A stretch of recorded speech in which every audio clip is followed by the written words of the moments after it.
जय श्री कुल देवता। संकष्टी चतुर्थी के दिन श्री गणेश कवच के 11 पाठ सुनने से सभी विघ्न, रोग और बाधाएं नष्ट होती हैं, ऋण और दुर्भाग्य का अंत होता है और जीवन में सुख, सिद्धि और समृद्धि प्राप्त होती है।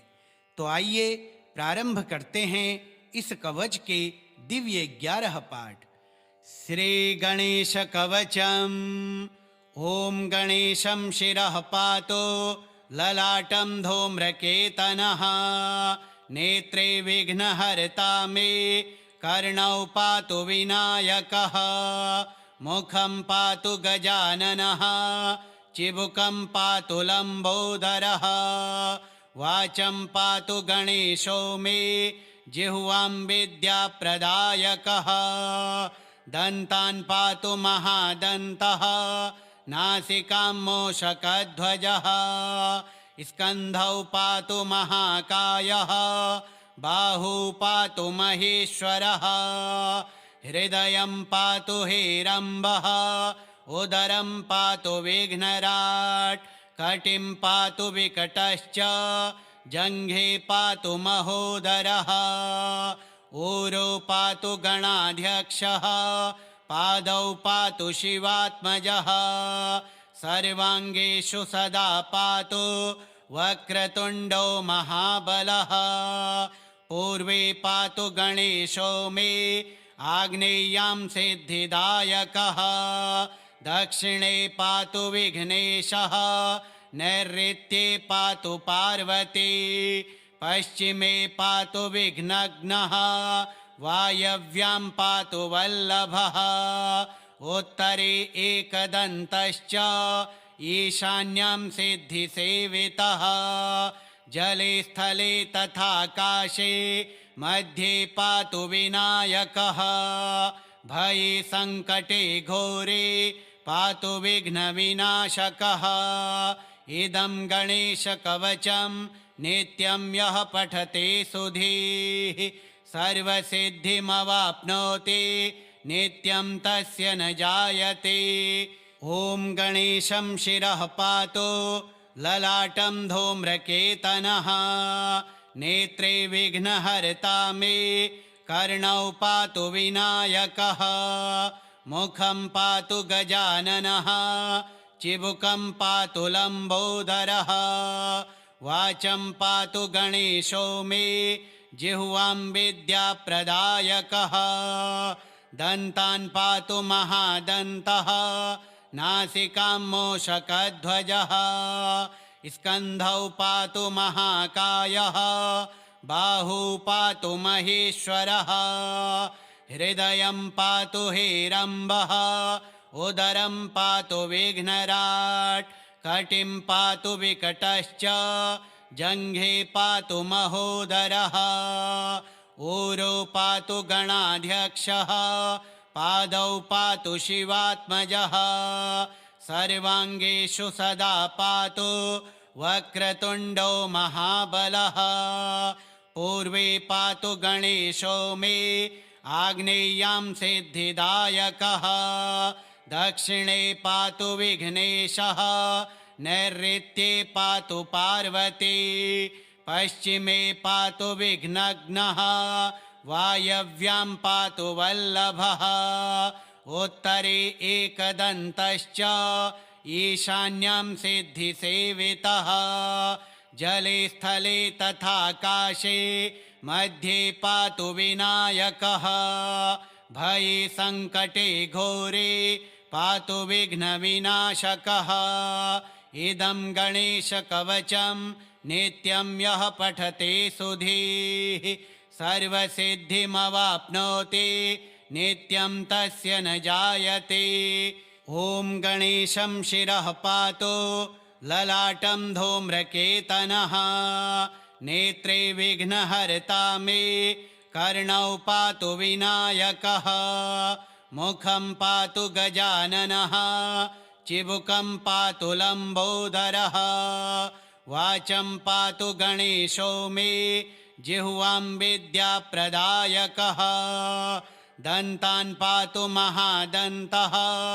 नासिकां मूषकध्वजः स्कन्धौ पातु महाकायः बाहू पातु महेश्वरः हृदयं पातु हेरम्बः उदरं पातु विघ्नराट् कटिं पातु विकटश्च जङ्घे पातु महोदरः ऊरो पातु गणाध्यक्षः पादौ पातु शिवात्मजः सर्वाङ्गेषु सदा पातु वक्रतुण्डो महाबलः पूर्वे पातु गणेशो मे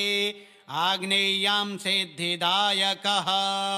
दक्षिणे पातु विघ्नेशः नैऋत्ये पातु पार्वती पश्चिमे पातु विघ्नघ्नः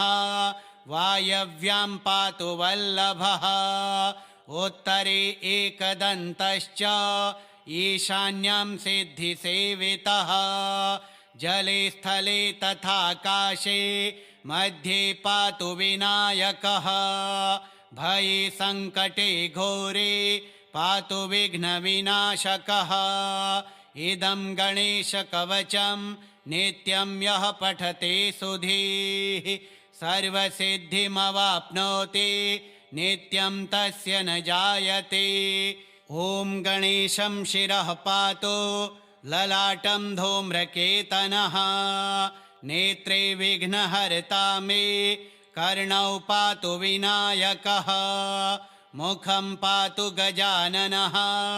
चिबुकं पातु लम्बोदरः वाचं पातु गणेशो मे जिह्वां विद्याप्रदायकः दन्तान् पातु महादन्तः नासिकां मूषकध्वजः स्कन्धौ पातु महाकायः बाहू पातु महेश्वरः हृदयं पातु हेरम्बः उदरं पातु विघ्नराट् कटिं पातु विकटश्च जङ्घे पातु महोदरः ऊरो पातु गणाध्यक्षः पादौ पातु शिवात्मजः सर्वाङ्गेषु सदा पातु वक्रतुण्डो महाबलः पूर्वे पातु गणेशो मे आग्नेय्यां सिद्धिदायकः दक्षिणे पातु विघ्नेशः नैऋत्ये पातु पार्वती पश्चिमे पातु विघ्नघ्नः वायव्यां पातु वल्लभः उत्तरे एकदन्तश्च ईशान्यां सिद्धिसेवितः जले स्थले तथाकाशे मध्ये पातु विनायकः भये सङ्कटे घोरे पातु विघ्नविनाशकः इदं गणेशकवचं नित्यं यः पठते सुधीः सर्वसिद्धिमवाप्नोति नित्यं तस्य न जायते। ॐ गणेशं शिरः पातु ललाटं धूम्रकेतनः नेत्रे विघ्नहर्ता मे कर्णौ पातु विनायकः मुखं पातु गजाननः चिबुकं पातु लम्बोदरः वाचं पातु गणेशो मे जिह्वां विद्याप्रदायकः दन्तान् पातु महादन्तः नासिकां मूषकध्वजः स्कन्धौ पातु महाकायः बाहू पातु महेश्वरः हृदयं पातु हेरम्बः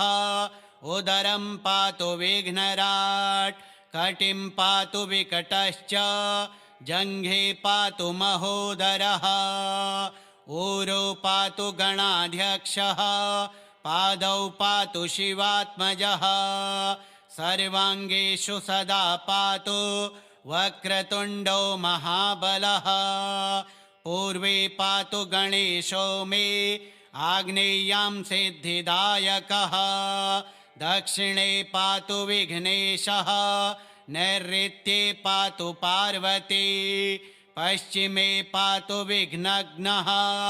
वायव्यां पातु वल्लभः उत्तरे एकदन्तश्च ईशान्यं सिद्धिसेवितः जले स्थले तथाकाशे मध्ये पातु विनायकः भये संकटे घोरे पातु विघ्नविनाशकः इदं गणेशकवचं नित्यं यः पठते सुधीः सर्वसिद्धिमवाप्नोति नित्यं तस्य न जायते। ॐ गणेशं शिरः पातु ललाटं धूम्रकेतनः नेत्रे विघ्नहर्ता मे कर्णौ पातु विनायकः मुखं पातु गजाननः चिबुकं पातु लम्बोदरः वाचं पातु गणेशो मे जिह्वां विद्याप्रदायकः दन्तान् पातु महादन्तः नासिकां मूषकध्वजः स्कन्धौ पातु महाकायः बाहू पातु महेश्वरः हृदयं पातु हेरम्बः उदरं पातु विघ्नराट् कटिं पातु विकटश्च जङ्घे पातु महोदरः ऊरो पातु गणाध्यक्षः पादौ पातु शिवात्मजः सर्वाङ्गेषु सदा पातु वक्रतुण्डो महाबलः पूर्वे पातु गणेशो मे आग्नेय्यां सिद्धिदायकः दक्षिणे पातु विघ्नेशः नैऋत्ये पातु पार्वती पश्चिमे पातु विघ्नघ्नः वायव्यां पातु वल्लभः उत्तरे एकदन्तश्च ईशान्यं सिद्धिसेवितः जले स्थले तथाकाशे मध्ये पातु विनायकः भये संकटे घोरे पातु विघ्नविनाशकः इदं गणेशकवचं नित्यं यः पठते सुधीः सर्वसिद्धिमवाप्नोति नित्यं तस्य न जायते। ॐ गणेशं शिरः पातु ललाटं धूम्रकेतनः नेत्रे विघ्नहर्ता मे कर्णौ पातु विनायकः मुखं पातु गजाननः चिबुकं पातु लम्बोदरः वाचं पातु गणेशो मे जिह्वां विद्याप्रदायकः दन्तान् पातु महादन्तः नासिकां मूषकध्वजः स्कन्धौ पातु महाकायः बाहू पातु महेश्वरः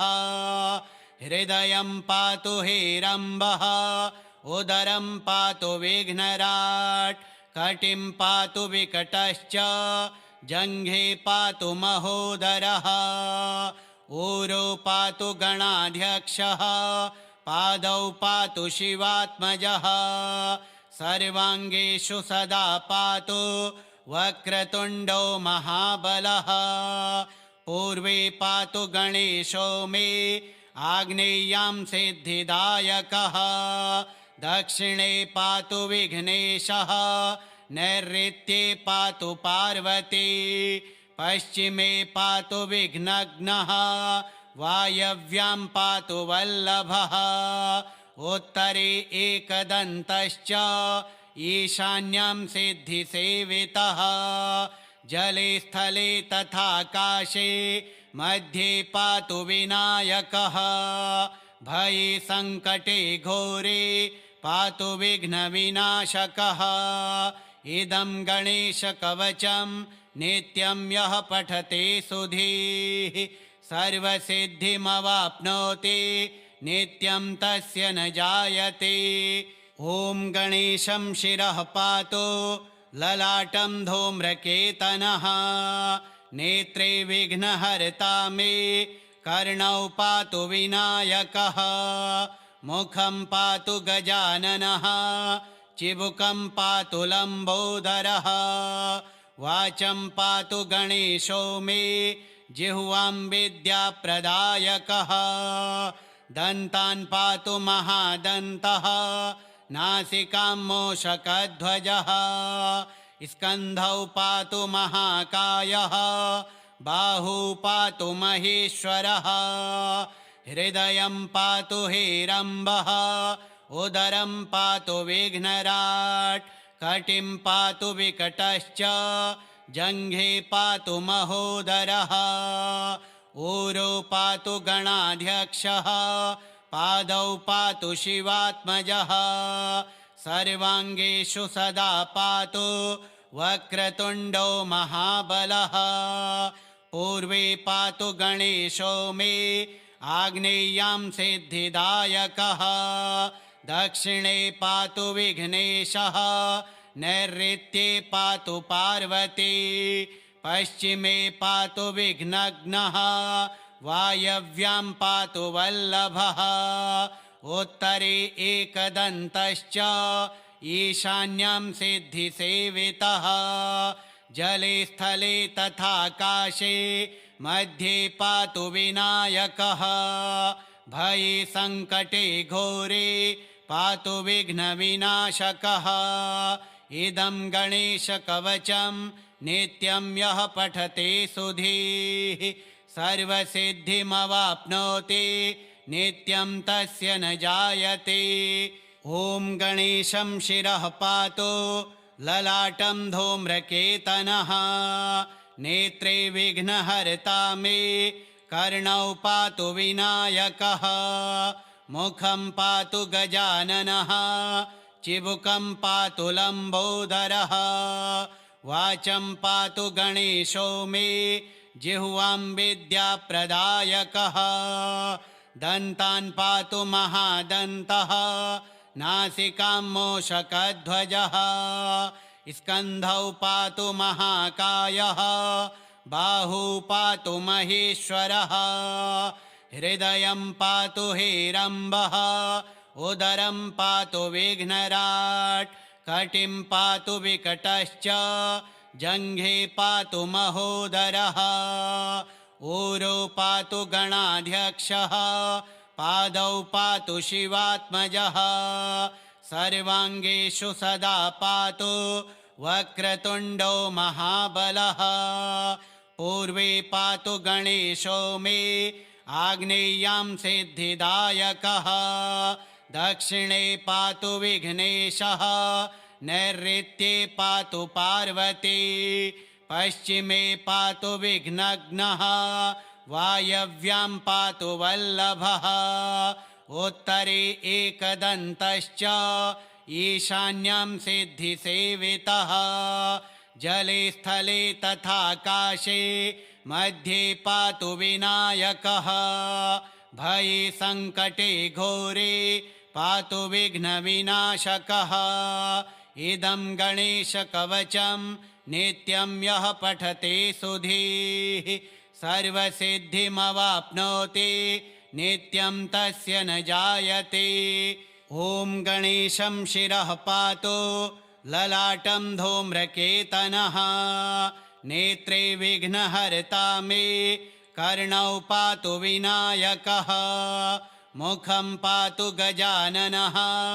चिबुकं पातु लम्बोदरः वाचं पातु गणेशो मे जिह्वां विद्याप्रदायकः दन्तान् पातु महादन्तः नासिकां मूषकध्वजः स्कन्धौ पातु महाकायः बाहू पातु महेश्वरः हृदयं पातु हेरम्बः उदरं पातु विघ्नराट् कटिं पातु विकटश्च जङ्घे पातु महोदरः ऊरो पातु गणाध्यक्षः पादौ पातु शिवात्मजः सर्वाङ्गेषु सदा पातु वक्रतुण्डो महाबलः पूर्वे पातु गणेशो मे आग्नेय्यां सिद्धिदायकः दक्षिणे पातु विघ्नेशः नैऋत्ये पातु पार्वती पश्चिमे पातु विघ्नघ्नः वायव्यां पातु वल्लभः उत्तरे एकदन्तश्च ईशान्यं सिद्धिसेवितः जले स्थले तथाकाशे मध्ये पातु विनायकः भये सङ्कटे घोरे पातु विघ्नविनाशकः इदं गणेशकवचं नित्यं यः पठते सुधीः सर्वसिद्धिमवाप्नोति नित्यं तस्य न जायते। ॐ गणेशं शिरः पातु ललाटं धूम्रकेतनः नेत्रे विघ्नहर्ता मे कर्णौ पातु विनायकः मुखं पातु गजाननः चिबुकं पातु लम्बोदरः वाचं पातु गणेशो मे जिह्वां विद्याप्रदायकः दन्तान् पातु महादन्तः नासिकां मूषकध्वजः स्कन्धौ पातु महाकायः बाहू पातु महेश्वरः हृदयं पातु हेरम्बः उदरं पातु विघ्नराट् कटिं पातु विकटश्च जङ्घे पातु महोदरः ऊरो पातु गणाध्यक्षः पादौ पातु शिवात्मजः सर्वाङ्गेषु सदा पातु वक्रतुण्डो महाबलः पूर्वे पातु गणेशो मे आग्नेय्यां सिद्धिदायकः दक्षिणे पातु विघ्नेशः नैऋत्ये पातु पार्वती पश्चिमे पातु विघ्नघ्नः वायव्यां पातु वल्लभः उत्तरे एकदन्तश्च ईशान्यं सिद्धिसेवितः जले स्थले तथाकाशे मध्ये पातु विनायकः भये सङ्कटे घोरे पातु विघ्नविनाशकः इदं गणेशकवचं नित्यं यः पठते सुधीः सर्वसिद्धिमवाप्नोति नित्यं तस्य न जायते। श्रीगणेशकवचं श्रीगणेशार्पणमस्तु।